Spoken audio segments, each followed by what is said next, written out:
આપણા વડીલોને એ ધ્યાનમાં રહેતું કે ન રહેતું એ ભલે, પણ આજના સમયે જો આ આજના સમયની માંગ છે તો અહીંયા તો રૂકમણી જે મેં તમારું કુળ જોયું પરફેક્ટ, મેં તમારું શીલ જોયું પરફેક્ટ, અને રૂપ અધરમ મધુરમ નયનમ મધુરમ વદનમ મધુરમ હસિતમ મધુરમ ચલિતમ મધુરમ मधुराधिपतेरखिलम मधुरम, जिसका हंसना मधुर, जिसका गाना मधुर, चलना मधुर, बाल मधुर, केश मधुर, જેનું સગળું મધુર છે, જેનું સગળું રૂપાળું છે, એવા આપ છો। कहने का तात्पर्य दोनों पात्रों में अनुपात का सौंदर्य भी होना चाहिए, ये चेक करो। મારી બાજુમાં ઊભો હોય ફોટા પડાવે તો હારો તો લાગવો જોઈએ। वो हरेक ઈ તમે કોઈ યુવકને પૂછો ને, ઈ પછી એને મળે કે ન મળે એના અનુરૂપ અલગ વાત છે, પણ તમે એને કોઈ उसकी दिली ख्वाहिश जो पूछा जाए तो वो यही बोलेगा हाँ तो रूप तो चाहिए, और किसी स्त्री को भी पूछा जाए तो वो भी बोलेगा हाँ हाँ रूपाળો तो જોઈએ, જોવામાં ગમે એવો સોહામણો તો જોઈએ, પૂછા જાય તો यही जवाब मिलता है। તો કહે છે કુલ શીલ રૂપ વિદ્યા, બહુ સરસ મજાનું કીધું, કુલ શીલ રૂપ વિદ્યા। ઘણી જગ્યાએ સમાજોમાં આપણે એમ જોઈએ છીએ ને, હવે ન ભણ્યો હોય તો હાલે બાપા કમાય છે ને,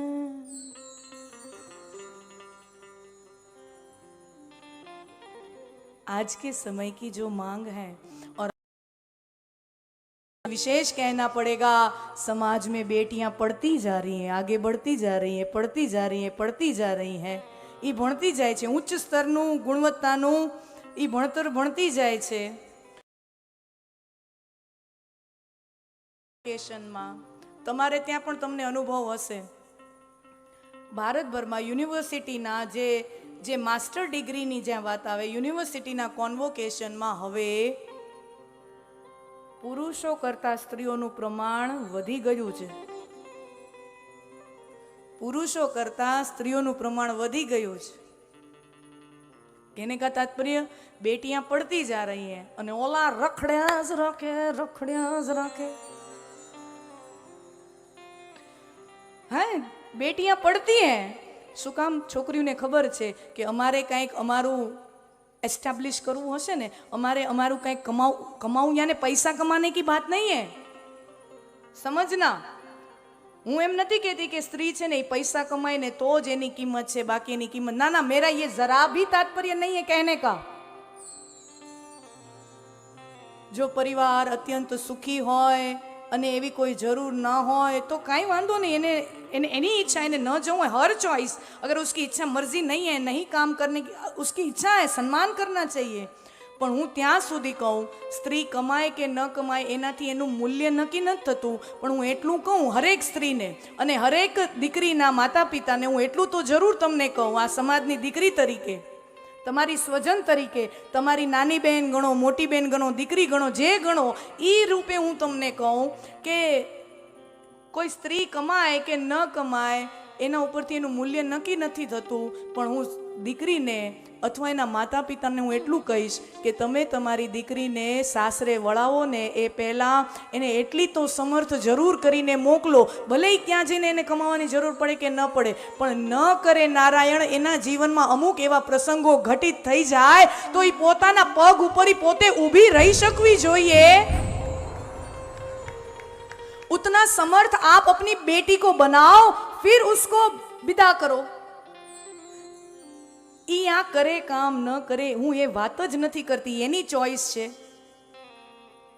पण न करे नारायण ने जीवन में अमुक एवो प्रसंग घटी जाए तो ई दीकरी लाचार न थवी जोईए।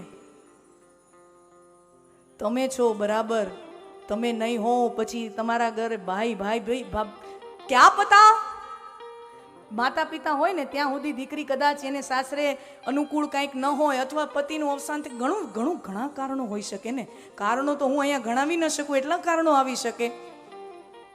तो माता पिता होय त्यां सुधी हजी दीकरीने वांधो न आवे, पण पछी भाई भाभी अने ए जो सारा होय ने साचवी लेता होय बराबर, पण एनुं कांई गेरंटी खरी? भाभीओनी गेरंटी छे? कहने का तात्पर्य, हम यदि चाहते हैं कि हमारी बेटी हमेशा सम्मान साथे जीवे, आदर साथे, एना सम्मान साथे, एनी खुददारी साथे जीवे, तो तमे એને સાસરે વળાવો ને. દાયજામાં આપણે ત્યાં સમાજોમાં એવું બધું કહે કે આને આટલા તોલા દીધા, નામ તોલા દીધા ને ઓલું તોલું દીધું ને આ તોલું દીધું ને. મારા વાલા, તમારી તેવડ હોય તો દ્યો, એનો રાજીપો છે.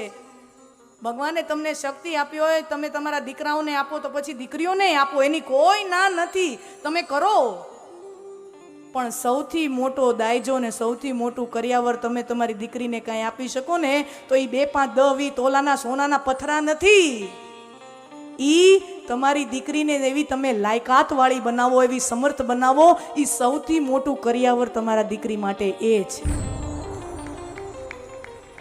ઈ 2, 5, 10 તોલા, 20 તોલા, કોક 50 તોલા દે, હે, ઈ સોનાના पत्थरा ठीक है, चलो दो तुम अपनी खुशी से.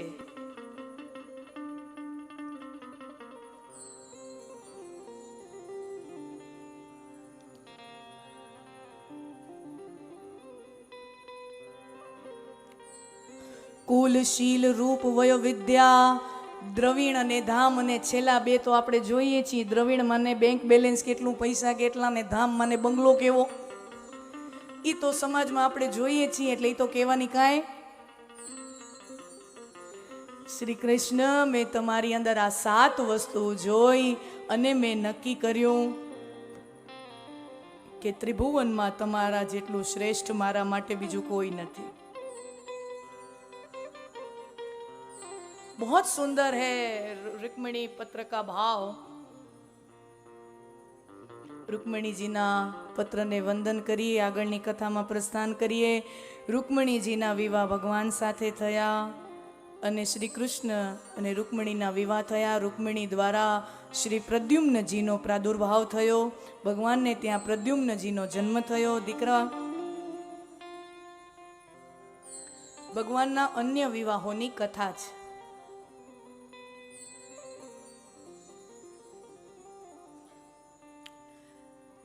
આમ તો જાણીએ છીએ ને, ભગવાન રામની કથા હોય તો એક જ વાર વિવાહ કરાવવા પડે.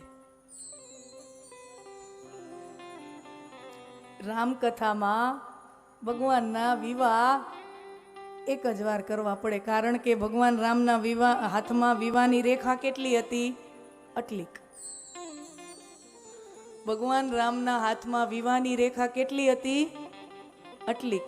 અને ભગવાન કનૈયાના હાથમાં વિવાહની રેખા કેવડી હતી? औड़ी.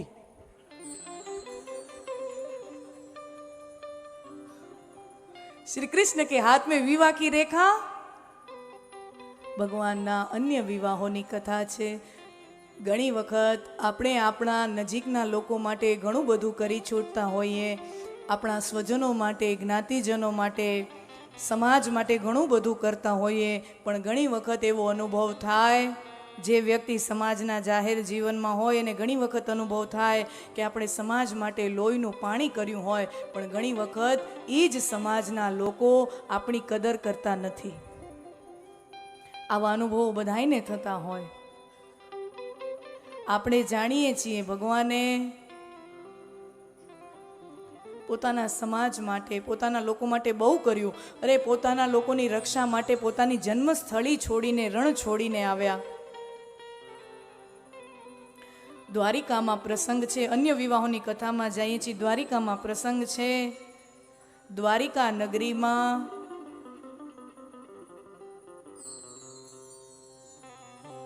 અમુક સમાજજનો શ્રી કૃષ્ણ વિરોધી થઈ જાય છે. સમાજના 2 ભાગલા પડી ગયા છે દ્વારિકામાં. એક શ્રી કૃષ્ણ તરફી સમાજ છે અને એક કૃષ્ણ વિરોધી સમાજ છે. આમ તમે આપણે જોઈએ જ સમાજમાં નજર નાખો ને, ઓમ હોય એક જ જ્ઞાતિ, એક જ સમાજ હોય, પણ ઘણી વખત સમાજના જે 2 મોટા માથા હોય ને, 2 મોટા અગ્રણીઓ હોય, પછી એમાં કાંઈક ફૂટ પડે, અહંકારનો ઘર્ષણ હોય, એટલે આપણે જાણીએ છીએ પછી સમાજના 2 ભાગલા પડે. હોય સમાજ ભેગી જ, પણ અમુકનો આ તરફનો ઝુકાવ હોય, અમુકનો આ તરફનો ઝુકાવ હોય. દ્વારિકામાં આ પ્રસંગ બન્યો. અમુક સમાજજનો શ્રી કૃષ્ણ પક્ષી રહ્યા, અમુક સમાજજનો સત્રાજીત નામનો જે યાદવ છે એના પક્ષના થયા. સત્રાજીત એ કૃષ્ણ વિરોધી પક્ષના છે. क्यों? क्योंकि द्वारिकाधीश तो महासमर्थ है ही द्वारिका में, पण सतराजीत हतो ने ई बहु प्रभावी हतो।